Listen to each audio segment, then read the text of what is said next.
Bonjour à tous, bienvenue dans les studios du Figaro TV. C'est un livre absolument passionnant qu'avait remis Olivier Marleix quelques jours avant sa mort à son éditeur. Précisément, les éditions Robert Laffont le publient en ce moment. Romain Marleix, son frère, va venir nous en parler. Il est l'invité de Point de vue. Pensez-vous que Sébastien Lecornu parviendra à faire adopter son budget? C'était la question du week-end sur le site du Figaro. Auteur du livre noir de l'argent public, Jean-Baptiste Léon de Contribuables Associés nous donnera son point de vue. Il a payé de 4 ans de sa vie les conflits d'intérêts et les détournements d'un régime malgache qui vient d'être renversé. Le colonel Philippe François est enfin libre. Son histoire, son combat, son récit sont aussi à découvrir dans ce nouveau numéro de Point de vue.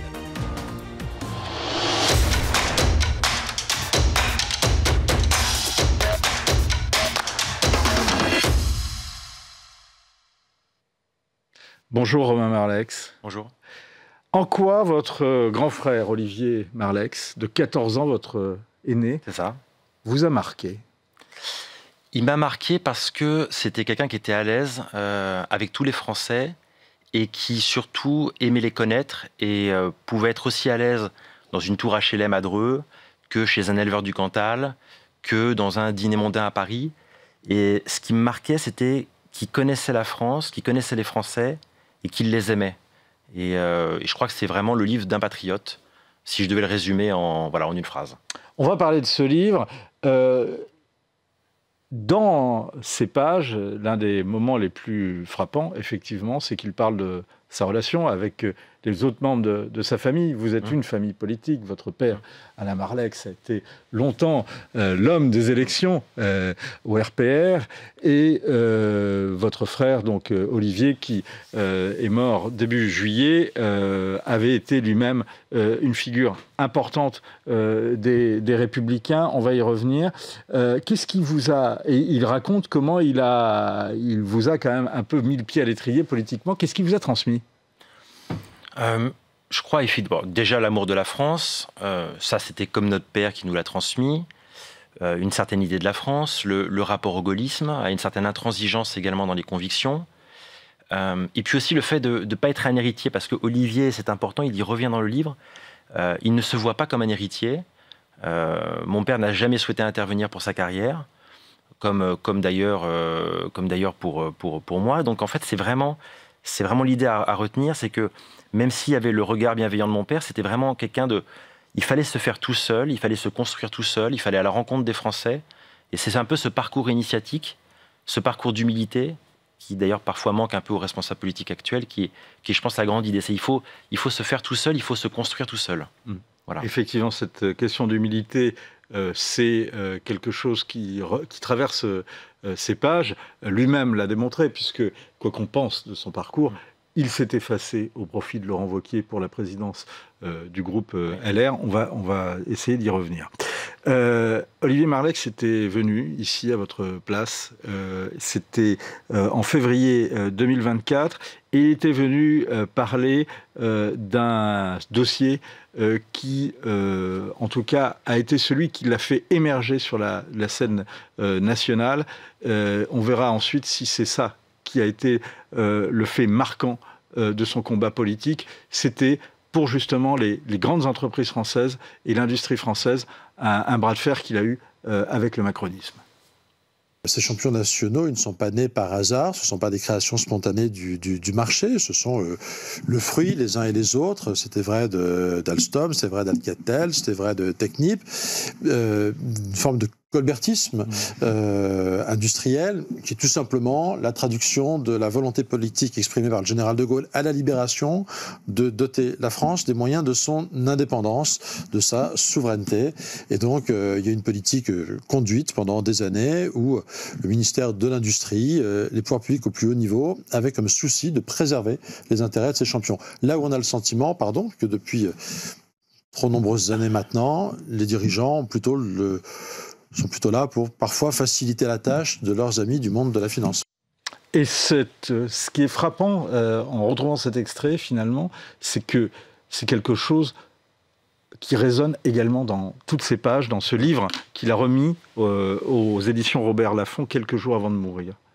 Oui, c'était le trait d'union avec son précédent ouvrage, donc Les Liquidateurs.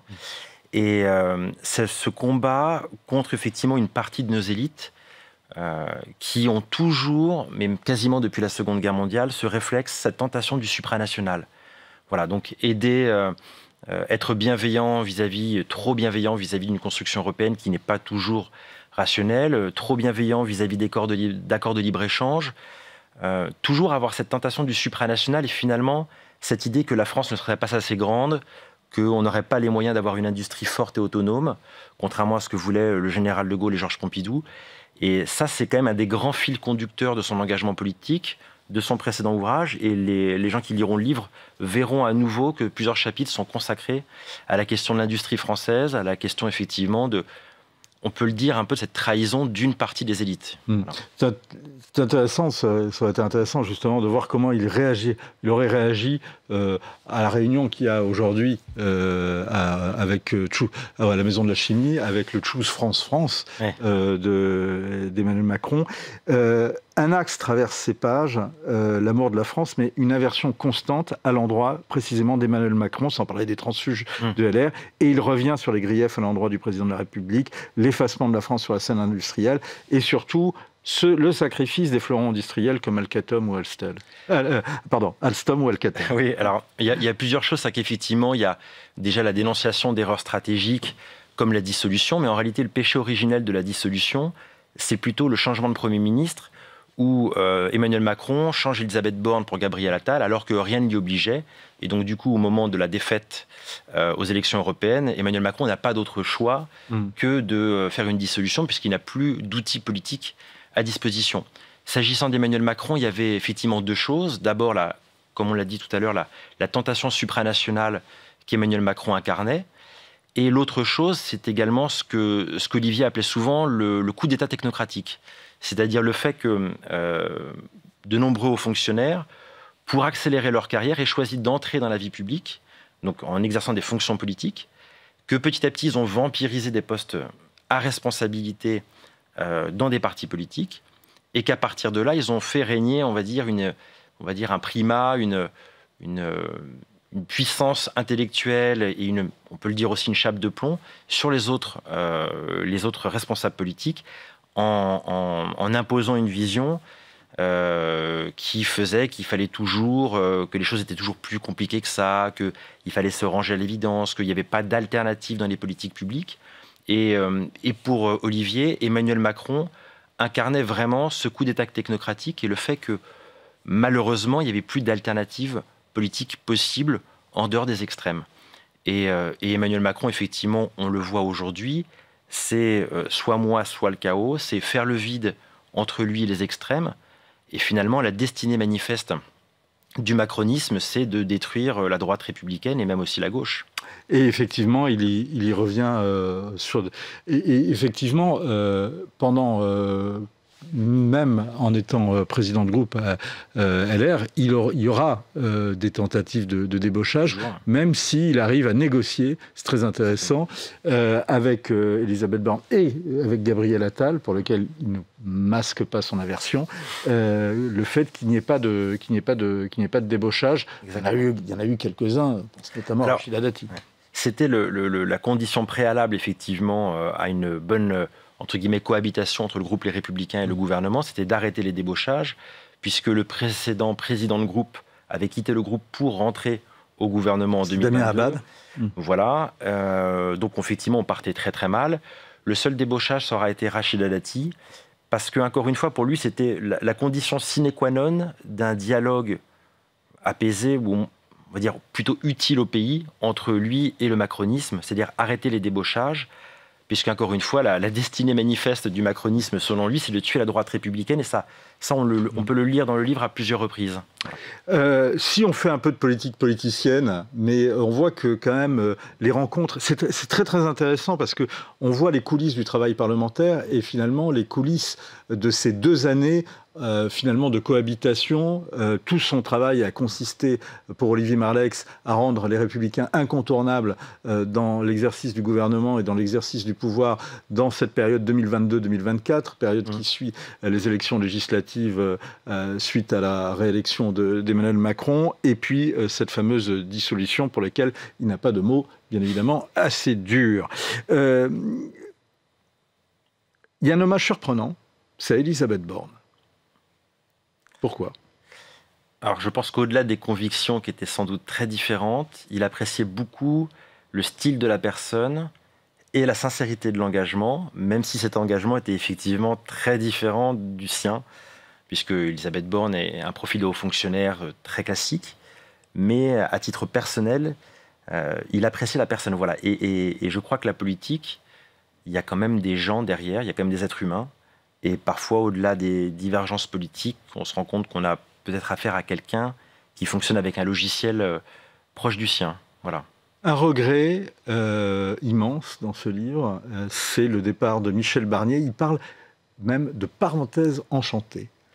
Oui, alors Michel Barnier qui préface le livre d'ailleurs. Exactement. Alors Michel Barnier, effectivement, a toujours cette phrase qui rappelle et que Olivier reprenait à son compte, c'est le « chacun est nécessaire ». Et c'est une phrase qui sonne vraiment de manière...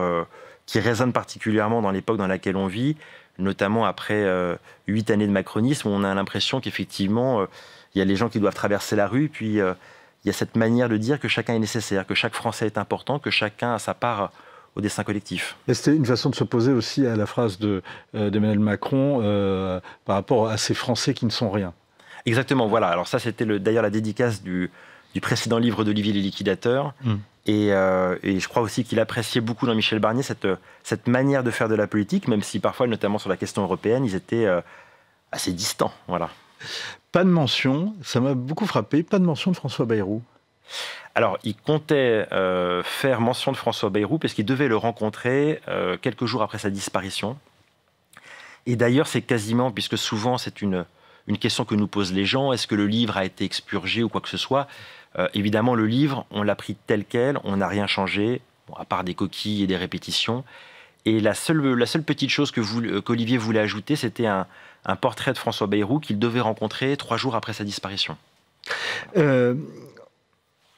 Les questions budgétaires sont au centre des débats aujourd'hui et occupent pas mal finalement de ces pages. Et il semble, c'est l'un des aspects, un des chapitres très intéressants, des plus intéressants de ce livre, il semble annoncer une crise comparable à celle de la Révolution française. Oui, alors pour lui, il y a plusieurs facteurs, notamment des facteurs de très long terme qui sont liés au discrédit des élites. Ça, c'est vraiment vraiment le point de départ de ce contexte pré-révolutionnaire. Pour lui, la situation actuelle, ce n'est pas l'apogée de la crise de régime, mais ce n'est que le début. Et pour lui, l'acmé de la crise politique est encore devant nous. Et effectivement, comme dans toutes les révolutions, la question de la fiscalité, la question de la dette, c'est toujours, on va dire, l'un des éléments déclencheurs. Donc vous avez effectivement sur le long terme le discrédit des élites. Et puis vous avez le déclenchement à court terme, le détonateur, qui est la question de la fiscalité.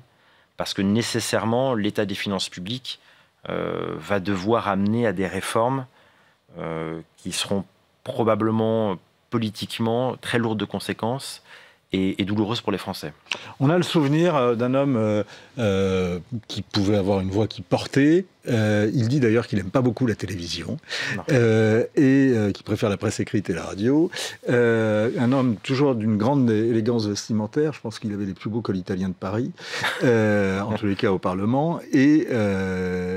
Et d'un autre côté, il y a une scène très amusante où il raconte un échange téléphonique, je ne sais plus si c'est avec Gabriel Attal ou avec Elisabeth Borne, où il se trouve au Burger King de Dreux avec ses filles. Il aimait le contact, en tous les cas, avec la France réelle et avec les électeurs. Ça, c'est vraiment ce que je retiens de mon frère, et c'est le point de départ, c'est la première question que vous m'avez posée. C'est-à-dire le fait qu'il aime profondément les Français. Il garde un souvenir attendri de dîner dans le Cantal avec mon père chez des éleveurs qui avaient une condition de vie extrêmement précaire. Il adorait effectivement faire ses courses le samedi au Leclerc d'Annette Parce que finalement, c'est là que sont les Français. Où il croise la princesse Philomena, donc, Exactement. Qui est la comtesse de Paris, dont le mari, le prince Jean, est le prétendant au trône de France. Exactement, mais si on veut comprendre la France, il faut connaître toutes ces Frances. Il faut connaître la France d'Annette, des zones pavillonnaires de lointaines banlieues de Troisième Couronne, il faut connaître Dreux et ses quartiers difficiles, il faut connaître le Cantal, il faut connaître les beaux quartiers. Enfin, la France, il y a tellement de France qu'il faut toutes les connaître, et je crois qu'Olivier les connaissait tous. Une question qui s'est posée pendant toutes ces années, tous ces mois qui ont suivi la dissolution, c'était ses rapports avec Laurent Wauquiez. On aurait pu croire que son effacement à la tête des députés LRR au profit de Laurent Wauquiez l'avait affecté. Dans ses pages, en tous les cas, il affirme qu'il n'en est rien, et même que c'est même l'inverse.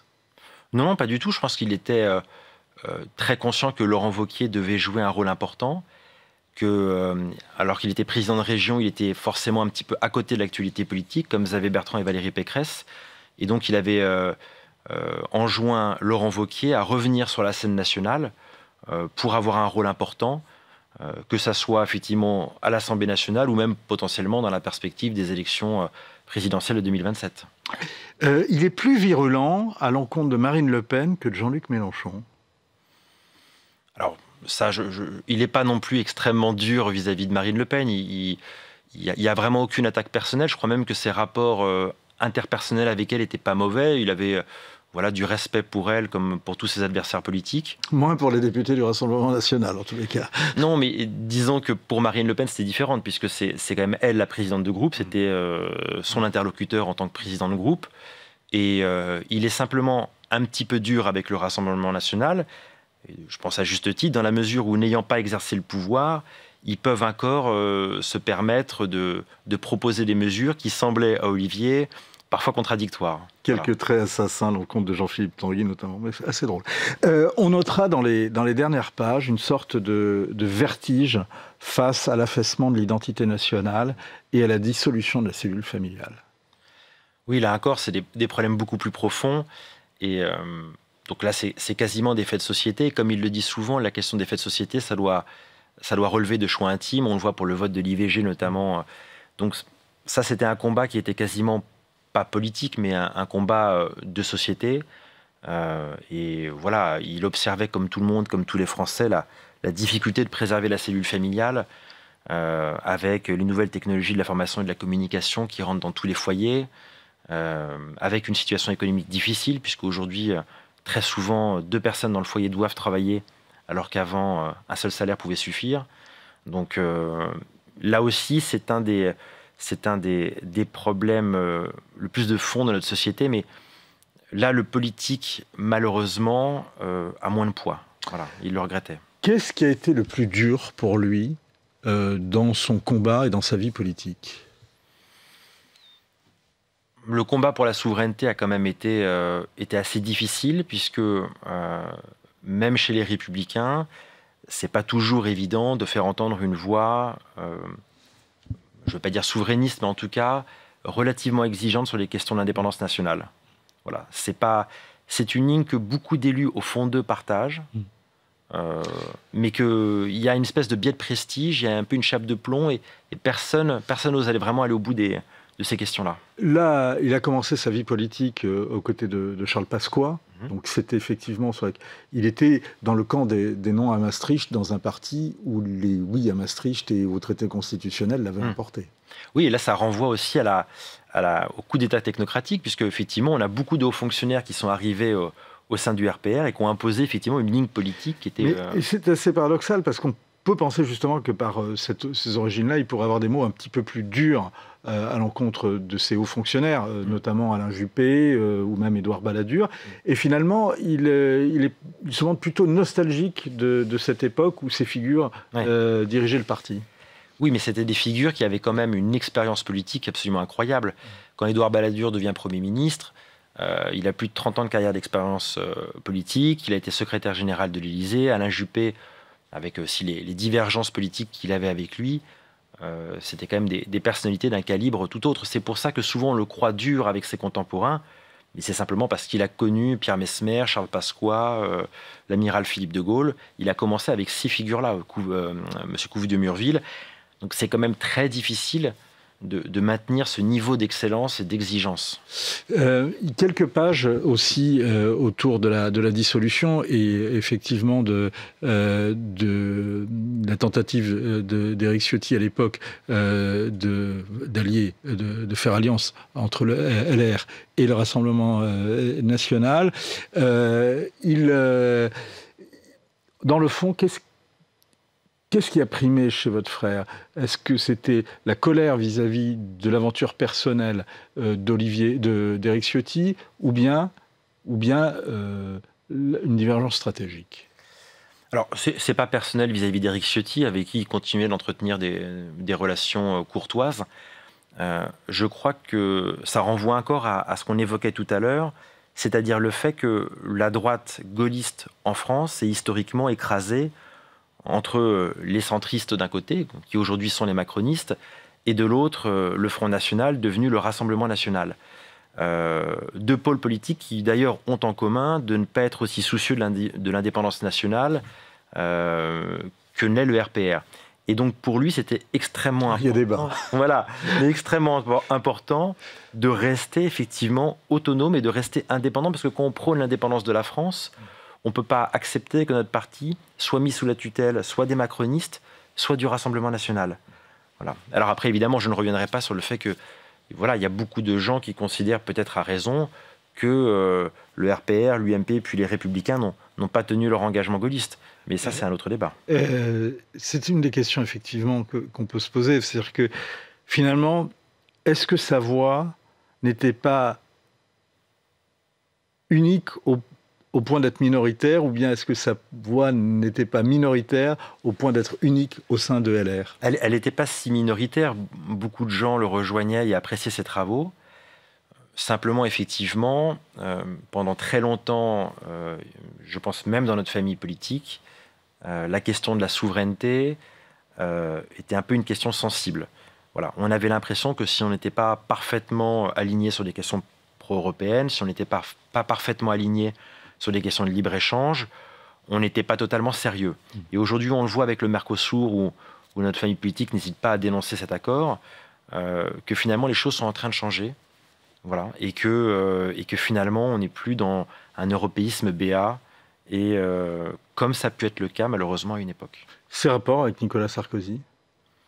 Toujours courtois, il avait beaucoup d'admiration pour l'ancien président de la République, dont il a été un collaborateur, même si parfois il était un peu gêné par des prises de position. Voilà. Vis-à-vis d'Emmanuel Macron, notamment?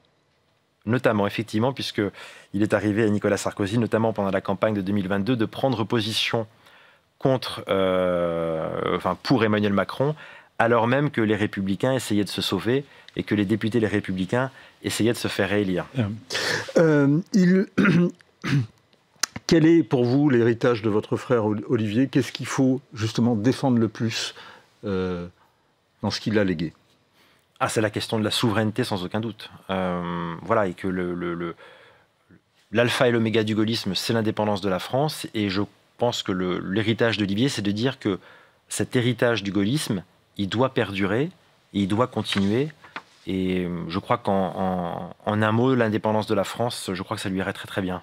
Voilà. Merci beaucoup Romain Marleix. Il faut des hommes visionnaires, mais sages, empathiques, mais non démagogues pour endiguer les révolutions. C'est ce qu'écrit Olivier Marleix quelques semaines avant de nous quitter. Sa famille, ses proches, ses amis, ses alliés et ses électeurs le savent, le disent, le pleurent encore. La voix d'Olivier Marleix manque, qu'on soit convaincu d'ailleurs ou non de ce qu'elle disait. Et merci de nous l'avoir fait revivre ici, Romain Marleix. C'est la lecture de ce livre, en tous les cas, qui vous en convaincra, sensible, étayé, mais aussi passionnant. Dissolution française, la fin du macronisme. Le livre posthume d'Olivier Marleix est aux éditions Robert Laffont. La souveraineté passe par la maîtrise de ses dépenses. C'est ce qu'écrivait également Olivier Marleix. On y revient dans un instant avec Jean-Baptiste Léon. Voici par ailleurs l'alerte qu'a lancée sur ce plateau Guillaume Roquette vendredi dernier à propos du budget. Lorsque j'entends le gouvernement qui dit ah mais c'est pas si grave tous ces nouveaux impôts, toutes ces nouvelles dépenses, parce que finalement on reprendra la main à la fin, je crois que on sous-estime l'impact qu'a cette séquence sur les entrepreneurs et les investisseurs de notre pays. Moi, je rencontre presque tous les jours des gens qui me disent « je n'investirai pas en France », voire « je réfléchis à vendre ma boîte pour éventuellement », ils le disent, j'avais jamais entendu des gens me dire ça ouvertement, éventuellement quitter la France parce que il y a véritablement une chasse au patron qui est lancée. Bonjour Jean-Baptiste Léon. Bonjour Vincent Roux. Le Figaro publie ces dernières heures un article relatant le départ discret d'épargnants vers le Luxembourg et la Suisse. Est-ce que Contribuables Associés a reçu des demandes ou en tout cas des informations de ses donateurs, de ses adhérents pour fuir la France ? C'est-à-dire que ça fait longtemps qu'on reçoit ce type de courrier et malheureusement ça fait très longtemps que les membres de Contribuables Associés pâtissent du matraquage fiscal ambiant. Et effectivement, beaucoup sont désespérés. Alors, je dirais même qu'ils ne sont pas tant désespérés pour eux-mêmes que pour leurs enfants et leurs petits-enfants. Parce qu'ils voient une France qui se délite, des services publics qui vont à volo, alors que les Français continuent de payer de plus en plus d'impôts. Vous lancez l'alerte, vous tonnez, vous vous battez depuis des années contre le gaspillage de l'État, de ses administrations. Mais est-ce que tout ce débat qu'on vient d'entendre à l'Assemblée nationale et qui continue n'est pas pour vous une défaite culturelle dans la mesure où finalement la partie réduire les dépenses a complètement disparu des radars et on ne parle que de savoir de l'opportunité de faire ou pas des nouveaux impôts? Dans le débat actuel, effectivement, c'est le cas. On entend beaucoup parler, certains ont parlé d'hystérie fiscale ou de sorcellerie fiscale. Et il n'empêche que le combat de Contribuables Associés n'est pas vain parce qu'on a réussi à faire rentrer dans les têtes et dans les discours, notamment on l'a entendu récemment avec les derniers premiers ministres, M. Barnier, M. Bayrou, qui a une réelle volonté de réduire les dépenses publiques. En tout cas, cette thématique de la dépense publique et de la dette publique qui était ignorée par beaucoup de monde il y a encore 5 ans, arrive enfin dans les débats budgétaires, ce qui est neuf. Mais effectivement, il y a beaucoup de travail. Là, maintenant, aujourd'hui... C'est arrivé, pardon, Jean-Baptiste Léon, c'est arrivé, effectivement. En plus, ça a valu à François Bayrou son départ du gouvernement. Mais d'un autre côté, on est reparti, j'allais dire, comme en 40, voire pire, puisqu'on a fait la suspension... Enfin, pire, du point de vue, en tout cas, de ceux qui veulent réduire les dépenses, puisque là, on a parlé de suspension de réforme des retraites, et on se demande si on va faire la taxe Zuckman ou pas. Comme vous dites, c'est reparti comme en 40, je dirais c'est reparti comme en 74. Parce que dernière année d'un budget voté bénéficiaire en France, c'était 1974. Donc ça fait 50 ans qu'on accumule les déficits. Gouvernement de droite ou de gauche, toutes les couleurs politiques sont concernées. Dès 1976, Raymond Barre disait que la France vivait au-dessus de ses moyens. 76. À l'époque, sous Raymond Barre, la dette publique était à 15,6... maximum 20% du PIB, et aujourd'hui on est à 115. Donc effectivement, ça fait 50 ans que ça dure, et ces déficits accumulés, on en arrive à ce que je disais, à cette dette qui est exponentielle, qui est devenue Maus, qui est énormissime. Que retenez-vous des débats budgétaires actuels ? On est beaucoup dans le jeu politicien. Je crois qu'on est, comme beaucoup d'observateurs ou même de Français, on est un petit peu fatigué de ces débats qui encore une fois, je pense que le terme de sorcellerie fiscale ou d'hystérie fiscale qui a été employé par les sénateurs est assez bon, parce qu'on n'en est encore qu'à débattre de la dimension recette des choses. On n'est pas encore arrivé justement dans les dépenses. Est-ce qu'on va y arriver? Peut-être, mais en tout cas, il faudra rendre les éléments au Sénat très bientôt. Je pense qu'il y a quand même une partie de la classe politique qui a pris conscience des enjeux, mais on est dans les pré-municipales, on n'est pas loin de 2027. Donc là, c'est pas tant le budget de la France qui se prépare, mais j'ai l'impression que c'est l'élection présidentielle qui prime. Votre livre rappelle tous les domaines où les dépenses sont devenues complètement exagérées. Vous consacrez notamment un chapitre aux eurocrates. Oui. Combien de millions ? Pas d'eurocrates, mais d'argent gaspillé. D'argent gaspillé. Alors, Bruxelles, alors déjà, il y a on va dire, je parle des salaires. Je voulais, pour être plus juste, mettre un petit peu le focus là-dessus, parce que c'est vrai qu'on ignore souvent en France, on n'en parle pas assez de l'Union européenne. Par exemple, un petit exemple très concret, Ursula von der Leyen, qui est à la tête de la Commission européenne, a des émoluments qui sont le double de celui du président de la République ou du Premier ministre en France, par exemple. Mais alors, c'est très intéressant que vous abordiez cette question-là, parce que vous l'abordez également dans votre livre, à travers les dépenses de l'Élysée. Mais est-ce que c'est c'est opportun, est-ce que ce n'est pas d'ailleurs un brin démagogue d'épingler les dépenses de l'Élysée finalement? Est-ce que c'est le problème, c'est le train de vie du pouvoir? Est-ce que le problème n'est pas plutôt le train de vie de l'État? Quand on interroge les magistrats de la Cour des comptes, ils ne vous disent pas que le problème c'est les dépenses du président de la République. Le problème c'est l'ampleur que prennent les dépenses de retraite aujourd'hui. Tout à fait, et je ne crois pas être si sévère que ça avec l'Élysée. Je pointe le fait qu'il y a eu 2 années où vraiment les dépenses ont été trop importantes. Le budget de l'année dernière a été respecté. La Cour des comptes s'en félicitait. Je dis même que dans les dépenses de l'Élysée, certaines dépenses sont fort utiles. On va dire que toute cette dimension apparat de l'Élysée est importante. Quand on fait venir Charles III ou le Premier ministre indien, quand on les reçoit bien, par exemple vis-à-vis de l'Inde, la réception il y a 2 ans du Premier ministre indien a été extrêmement concluante pour l'industrie française. On a réussi notamment à vendre plusieurs dizaines de Rafales. Donc la dépense en sens, et je crois l'expliquer dans le livre, a du sens. Produit par Dassault, qui est actionnaire du Figaro. Autre catégorie que vous épinglez, les membres du Conseil constitutionnel. Oui, tout à fait. Écoutez, c'est les 9 sages, donc c'est le haut du panier, on va dire. C'est ceux qui ont la main sur la Constitution. Et depuis plusieurs dizaines d'années, il faut savoir que les membres du Conseil constitutionnel, donc ils sont 9, ont des émoluments qui sont en partie, c'est pas moi qui le dis, ça a été dit par de nombreux élus, nombreux parlementaires, sont caractérisés comme étant illégaux. Pourquoi? Parce qu'il y a eu une réforme, à l'époque c'était sous Madame Parly qui était ministre du Budget, qui a fait basculer une partie de la rémunération des membres du Conseil constitutionnel sous une forme de prime. Mais cette prime n'a jamais été avalisée par qui que ce soit, si ce n'est par ses propres services. Et en soi, cette prime, qui est importante, c'est la moitié de leurs émoluments, est illégale. La Cour des comptes échappe à votre coup de griffe? Oui et non. Alors, je dis que la Cour des comptes, c'est un chien de garde sans dents. C'est-à-dire que ça aboie, mais ça sanctionne pas trop. La Cour des comptes fait un très bon boulot. Il y a des rapports de la Cour des comptes qui sont extrêmement lumineux, mais le volet sanction manque trop à l'appel. Oui, pardon. Où convient-il de mener aujourd'hui, selon vous, les coupes les plus urgentes? Ce qui est bien, ce qui est rassurant en un sens, Vincent Roux, c'est que c'est là on peut voir qu'il y a une sacrée marge de manœuvre en France. En gros, pour répondre à votre question, on peut réduire les coûts partout. Du plus haut de l'État jusqu'à tout en bas. Un exemple, par exemple, ce sont les collectivités locales. Même avant de parler de millefeuilles, comme disent certains, de plats de spaghettis, il faut déjà voir comment le système est organisé. Et le problème en France, qui nous coûte très cher, au-delà des postes des uns ou des autres, des effectifs des uns ou des autres, c'est l'organisation. C'est extrêmement complexe. On a des tuyaux dans tous les sens. Il y a eu un super rapport en 2024 de Boris Ravignon, qui est le maire Charleville-Mézières dans les Ardennes, qui a regardé de près, à la demande du gouvernement de l'époque, ce qu'il en était justement de cette organisation entre l'État et les collectivités locales. Donc on a l'État, on a les régions, les départements, comités de communes. Il a essayé de voir comment tout ça se goupillait en termes de compétences et de transferts financiers. Et on arrivait à la conclusion que tout le monde se marchait sur les pieds, que c'était trop complexe et que ça nous coûtait 7,5 milliards par an. Juste cette organisation-là, la dimension, entre guillemets, je travaille avec un tel, il y a tellement de strates que juste cet empilement de strates coûte 7,5 milliards par an aux Français. Quelle est la strate dans ces cas-là, qu'est-ce que vous préconisez? C'est que chaque strate dépense moins, ou bien ne faut-il pas supprimer quelque chose? Il faut supprimer une strate, là c'est certain.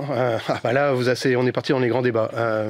À mon sens, ça demanderait une certaine révolution au niveau local. Je pense que les communes payent énormément notre décentralisation, au sens où elles ne sont plus les communes qui sont, selon le principe de subsidiarité, au plus près du terrain, au plus près des choses. Je pense qu'on devrait leur confier beaucoup plus de missions qui leur ont été, entre guillemets, usurpées par l'intercommunalité. La création des intercommunalités a créé un bond gigantesque de recrutement dans les effectifs, un nombre de doublonnages fabuleux et des coûts énormes. Mais elles ne sont pas un gage d'efficacité? Il y a une dimension de la finance publique locale ou de la gestion publique locale où, à mon avis, ça marche plutôt bien, c'est la commune et les départements. Les départements ont une historicité de 200 ans. Et il y a plutôt du bon boulot en termes d'argent public, même si, évidemment, rien n'est parfait. En revanche, dans les régions, ça va un petit peu moins bien. Combien rapporterait des économies en matière d'immigration? Il y a différentes études qui ont été chiffrées en la matière. On est sur une échelle de 30 à 50 milliards par an. Ce sont les études notamment de Jean-Paul Gourevitch. Peut-on rapprocher le salaire brut du salaire net? ça serait une réforme fabuleuse à faire, effectivement, pour faire respirer les Français, faire respirer les entreprises. Je pense que là, en la matière, il y a beaucoup de solutions qui ont été mises en avant, et après, la balle est dans le camp des politiques. Quelle solution serait la moins coûteuse aujourd'hui pour le rapprocher le salaire net du salaire brut, et non pas l'inverse? Je pense qu'il faut aller vraiment vers une réelle baisse des charges sociales, quitte à compenser cette baisse par une augmentation de la TVA. Vous dénoncez le grand bazar écologique. Oui, parce que l'écologie, très bien, les écolos un petit peu moins, surtout quand les écolos font de la politique. Et donc on a une dimension idéologique. Il y a quelques années, on avait sorti à Contribuables Associés une étude qui s'intitulait l'écologie, le nouvel Eldorado du fisc.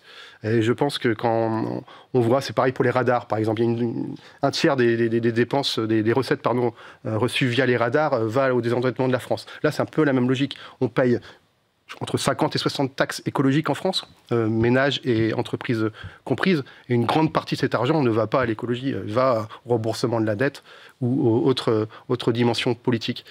Le budget, ça a été chiffré assez bien. Le budget impôt écolo, entre guillemets, que paye un ménage français, c'est plus de 1 500 € par an. La dimension est considérable. Et donc derrière, on voit après ce subventionnement au détriment de notre politique nucléaire, des éoliennes par exemple. Des chiffres à retrouver dans ce livre, vous le voyez, il y a plein de choses intéressantes qui nous échappent parfois. Hein. Le livre noir de l'argent public, on croit tout savoir, eh bien non, il y en a d'autres. Et Jean-Baptiste Léon s'est plongé dans tous ses comptes, les secrets d'un État en faillite. C'est chez Hugo Doc. Merci beaucoup. Merci beaucoup, de nous en parler. La liberté et l'honneur retrouvés du colonel Philippe François. Il goûte depuis quelques semaines justement cette ère libre. Il a purgé 4 ans en prison. Son business gêné des proches du président malgache récemment renversé. Sa fille Constance était venue nous en parler sur le plateau de Point de Vue il y a 2 ans et demi pour défendre l'honneur d'un père et alerter sur le sort de celui qui avait été arrêté alors qu'il se rendait en France pour accompagner sa fille à l'hôtel pour se marier. Et c'est au moment où il prend l'avion pour rentrer en France que son calvaire commence. Tout à fait. Il est à l'aéroport avec sa compagne et là on reçoit des messages qui nous disent qu'ils ont été arrêtés à la douane. Et pendant 3 jours, on n'a pas eu de nouvelles. En fait, on n'a pas eu de nouvelles du tout. Ils sont partis directement en garde à vue. Pendant la garde à vue, il faut savoir qu'elle a duré 2 semaines quand même, et on ne savait pas non plus, on n'a pas eu de nouvelles directes, rien. Les avocats n'avaient pas accès non plus à eux, donc on n'avait pas de nouvelles vraiment fraîches. Donc pendant 15 jours, c'est le blackout total. Vous ne savez pas ce qui arrive à votre père.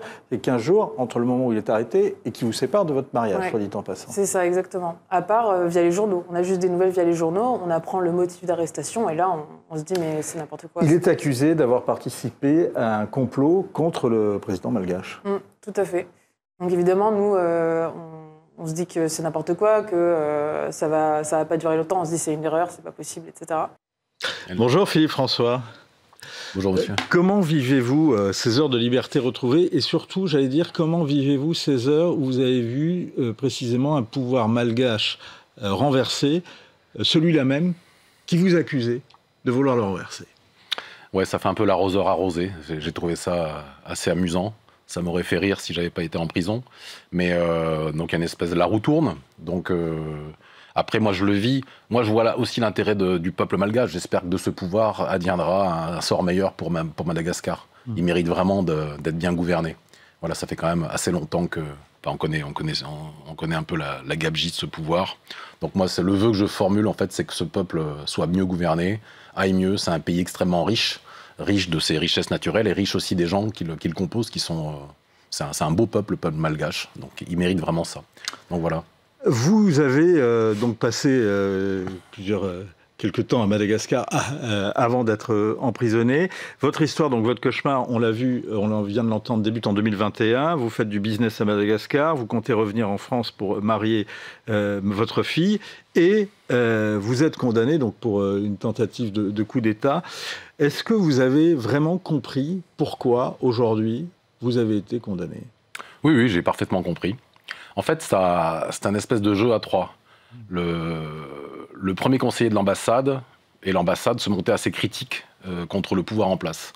Donc il y avait des critiques assez souvent dans les réseaux sociaux et autres, et puis ça commençait un petit peu à patienter le pouvoir.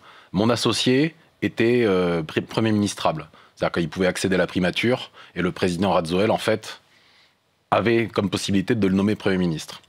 Moi, j'étais le colonel de service qui avait quitté l'armée depuis quasiment 10 ans. Donc, à part mes amis, j'avais pas de lien avec l'armée. Donc, en fait, l'idée a été d'éliminer à la fois ce premier conseiller, cette ambassade qui les gênait énormément, et d'éliminer un candidat à la primature. Donc, il fallait un espèce de colonel barbouze, et j'ai joué ce rôle-là. Donc, c'est pas à cause de mon nom que je me suis retrouvé dans cette affaire. C'est S, qualité d'ancien colonel. Voilà. Donc, voilà comment ça s'est fait. Donc, les motifs du complot sont extrêmement clairs. Donc ça a été monté par le Premier ministre, Tsai, très certainement avec l'appui de Mam Ravatmang, qui est l'éminence grise, qui a été l'éminence grise de ce pouvoir, parce que Tsai n'aurait jamais fait ça de sa propre initiative. En tout cas, ça n'a pas été fait par le président Radzoel. Au contraire, ça a été fait dans son dos. Ça, c'est important à le comprendre. Mais une fois que l'accusation a été lancée, le président Radzoel a dû prendre le train en marche et dire non, c'est un complot, comme les relations à ce moment-là étaient exécrables avec la France, à cause des îles Éparses, et puis globalement, le climat n'était pas très sain entre les deux pays, eh bien, ils ont enfourché ce cheval de bataille, et puis ils ont utilisé cette affaire-là. Voilà. Vous avez passé 2 ans en détention dans une prison près d'Antananarive. Vous dites que vous avez été bien traité. On se demande comment sont traités les gens qui sont maltraités, parce que les conditions quand même semblaient assez spartiates. Alors en fait, on était à l'isolement. Donc, alors ce que nous avaient dit les surveillants, ils nous avaient dit vous avez fait 5 mois à l'isolement, donc 23 heures sur 24 dans une cellule, 1 heure de promenade dans une petite cour. Et ils nous ont dit vous avez battu un record parce que le dernier qui a tenu le plus longtemps, c'était 3 semaines. Et vous avez fait 5 mois. Donc nous, on ne voulait pas leur donner l'apparence de faiblir, de faillir. Donc on est resté fort. Pourquoi ? Pour pas leur donner ce plaisir. Ceux qui nous avaient mis en prison auraient été trop heureux de nous voir dégringoler complètement. Donc déjà rien que par fierté. Et puis quand vous êtes en prison, vous n'avez pas le droit de vous laisser aller. Dans la vie en général, mais en prison encore plus. La prison, c'est un milieu hostile, comme le désert, la plongée, la jungle. Et dans des milieux hostiles, en fait, les fautes se payent 10 fois plus vite et 10 fois plus fort que dans un milieu permissif. Voilà. Et la prison est un milieu le plus dur de tout ça. Tous ceux que j'ai pu pratiquer, c'est quand même la prison. Donc nous, on était en quartier de haute sécurité. Donc on avait chacun une cellule seule. Mais moi, je me suis jamais plaint, en tout cas pendant 2 ans, j'avais pas le droit, parce qu'à côté de nous, il y avait des chambres composées, à côté de nous, dans les quartiers à côté, vous aviez 200 détenus par chambre. On y est allé 1 fois ou 2, c'était horrible. Ils dormaient dans un petit truc comme ça, ils avaient ça pour dormir. Il y avait un type qui sifflait toutes les demi-heures pour qu'il puisse se retourner pendant la nuit. Enfin, donc quand vous avez vu des gens comme ça, avec de telles conditions d'incarcération, vous avez perdu le droit de vous plaindre. Donc nous, c'était spartiate, il n'y avait pas d'électricité, il n'y avait pas d'eau courante, on était dans du béton. Mais bon, on s'était organisé. Voilà. Donc moi, je ne peux pas dire qu'on a été maltraités. Les surveillants ont toujours été corrects à notre égard. On était filmés, par contre, H24, par la présidence, par la primature, par la procureure générale, pour ce qui est une violation des droits de l'homme. Ça a été constaté par l'ONU. Et là-dessus, on ne laissera pas faire.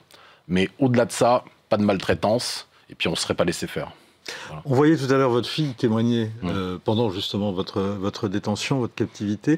Est-ce que vous avez été mis au courant de tout ce qui avait été fait en France à ce moment-là? Et est-ce que vous avez pu, malgré cet isolement, avoir quand même quelques contacts avec d'abord les autorités françaises à Madagascar et puis avec votre famille, avec vos proches? Alors Constance a fait un magnifique travail de médiatisation de cette affaire, avec mon accord.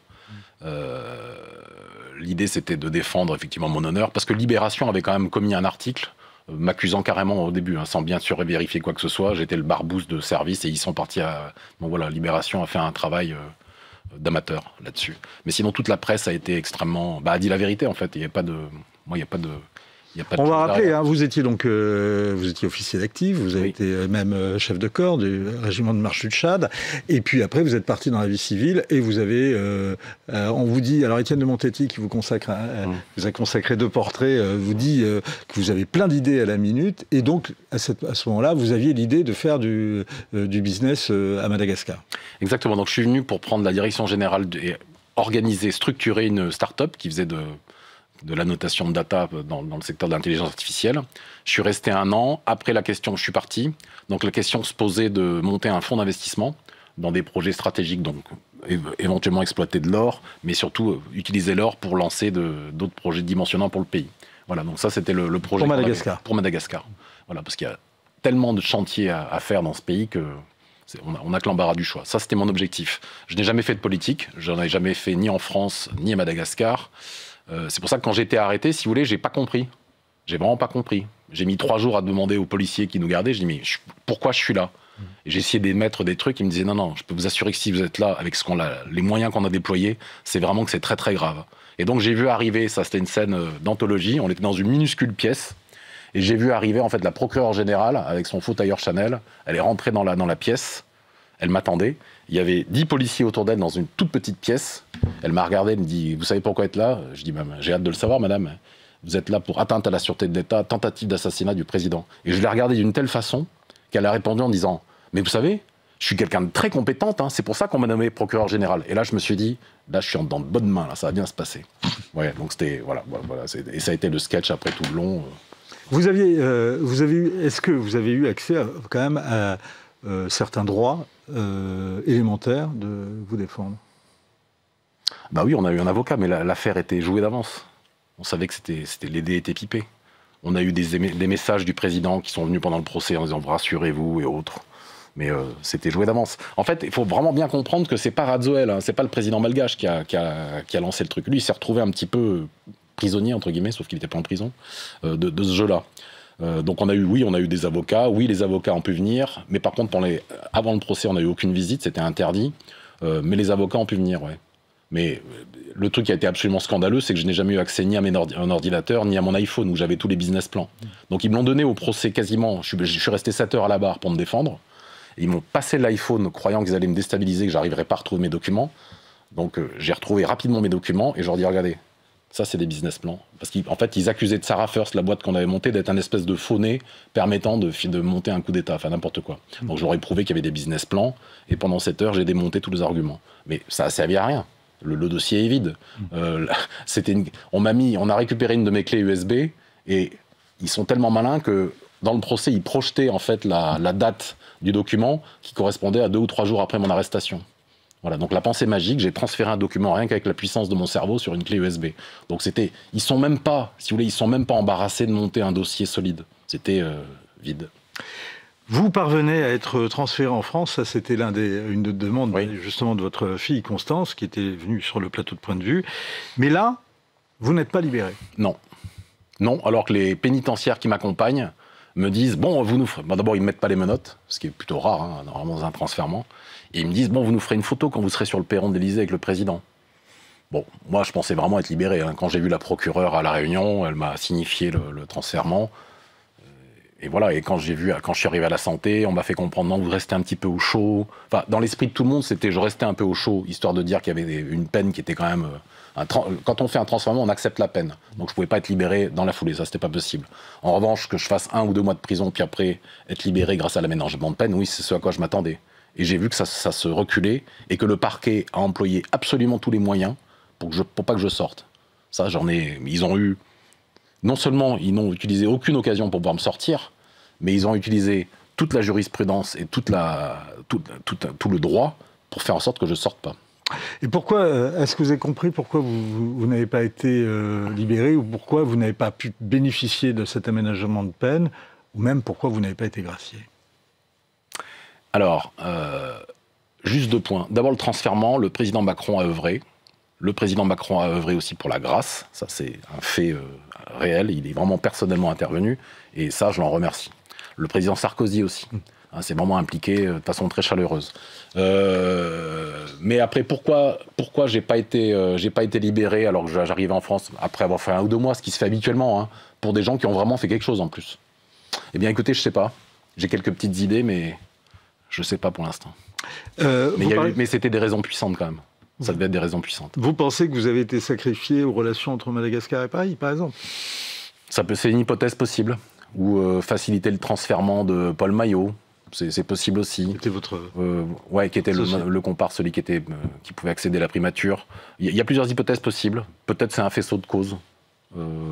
Mais ça ne me paraît pas assez puissant pour l'expliquer. On verra. Un homme vous a beaucoup soutenu au cours de cette épreuve, vous l'avez dit, c'est Nicolas Sarkozy. Oui. Et il l'a fait de façon vraiment désintéressée, parce que moi je ne suis pas encarté, je ne représente pas un enjeu politique particulier au-delà du fait que je suis en prison. Il a d'abord soutenu ma famille, il a reçu mes enfants, il a été un véritable pater familias. Il l'a fait de façon désintéressée, mais je ne suis pas son seul cas. Il s'est occupé d'un certain nombre d'otages français, sans forcément, d'ailleurs, sans le médiatiser. Donc il a une présence extrêmement réconfortante. Grâce au lien qu'il avait avec le président Radzoel, il a pu servir de faciliter les choses, parce que les deux présidents, Macron et Radzoel, leur rapport était extrêmement tendu. Donc il a vraiment aidé au transfèrement, ça c'est sûr. Alors, donc il y a cet aspect, il a aidé le transfèrement et il a été un vrai réconfort pour ma famille. Ça c'est important et j'en suis extrêmement reconnaissant. Vous l'avez rencontré? Oui. Oui, après ça, j'étais même surpris parce que moi, il venait juste d'être libéré de la santé. Moi j'aurais Donc là vous l'avez rencontré récemment, juste après sa libération? Oui, 3 jours après. Ouais, il nous a reçus rue de Miroménil, de façon extrêmement chaleureuse. Moi je le connaissais pas, Nicolas Sarkozy, au-delà des plateaux télé. Donc j'ai rencontré quelqu'un d'abord extrêmement serein, un peu fatigué, on serait à moins, très déterminé et en même temps très chaleureux. Très chaleureux, enfin, voilà, j'avais l'impression de le connaître depuis longtemps. Vous avez échangé sur vos détentions? J'ai échangé avec son conseiller pendant qu'il était à la santé pour prendre de ses nouvelles régulièrement. Et moi, de toute façon, le président Sarkozy, c'est un soldat. Vous le mettez dans la difficulté, il se renforce.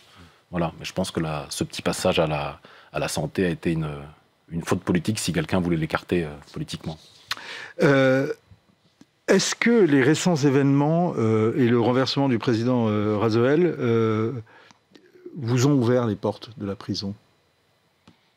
A priori, oui.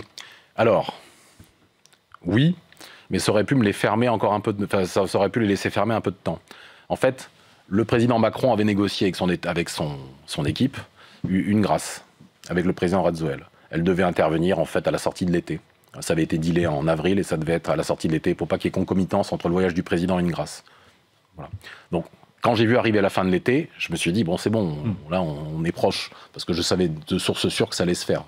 Les gens qui me l'avaient dit sont absolument fiables. Or, j'ai vu le début de coup d'État que j'ai suivi de près. Et là, je me suis dit, c'est bon, là, je suis parti pour 2-3 mois de plus, le temps que le nouveau pouvoir soit reconnu, que ça deal et autres. Donc, à ma surprise, on était dimanche, il devait être 22h30. J'entends à l'interphone, monsieur, préparez vos affaires, vous êtes libéré. Donc, je me rapproche, je lui demande de répéter, je dis, c'est une blague? Il me dit, non, c'est pas du tout une blague, vous devez partir avant minuit. Donc, je me suis retrouvé libéré. Donc, en fait, le président Macron a dealé la grâce avec le président Radzoel au pied de l'avion. C'est ce que je sais, de source sûre. Et ensuite, il a été évacué par les Fazoï, les forces de l'océan Indien. Puis il est reparti, après il est parti vers Dubaï. Voilà. Un certain nombre de personnes qui ont contribué à vous accuser se retrouvent aujourd'hui poursuivies. Vous allez porter plainte contre elles? Je vais regarder les suites judiciaires. Alors moi je continue à croire à la justice, mais avec un grand J. J'ai vu à quel point la justice peut être dévoyée, utilisée, et on salit la démocratie. Quand il n'y a plus de justice, il n'y a plus de démocratie. Donc on s'est attaqué à quelque chose de très puissant. Est-ce que je vais porter plainte? Je ferai en sorte d'obtenir justice, ça c'est sûr et certain. Et ça a commencé. Vous êtes libre depuis à peine plus d'un mois. Comment on vit ces premières heures de liberté? Il y a une phase d'exaltation d'abord. Vous retrouvez votre famille, vos amis, vous êtes bombardé de messages, d'appels. Non, de joie. De joie. Vous retrouvez la nature aussi. Moi, ça me manquait de ne pas voir des arbres, de ne pas marcher. Vous retrouvez ceux que vous aimez.